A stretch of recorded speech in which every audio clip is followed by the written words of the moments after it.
সারা জীবন দেখলাম ঘোড়ার পিছনে মানুষ উঠে, এইখানে দেখেন মানুষ দৌড়াইতেছে আর পিঠে বসে আছে ঘোড়া।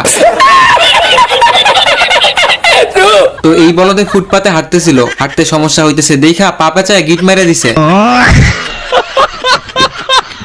এই যে দেখেন ট্রেন যাত্রী নিয়ে দাঁড়ায় আছে। কি রে ভাই, লাইনের মধ্যে ট্রেনের বদলে স্টেশন চলতেছে।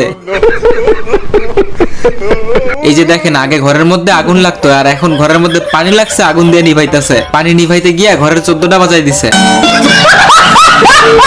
এ হইতেছে সেই লেভেলের কানা, টার্গেট এক জায়গায় মারে আরেক জায়গায়। তো এই বলদের চোখের আচ্ছা মতো চিকিৎসা করা হয় যাতে হালায় ভালো মতো কাজ করতে পারে। এই বলদকে দেখেন শুয়ের মধ্যে সুতা ঢুকায় মহা খুশি, এমনি কি বলদ বলি।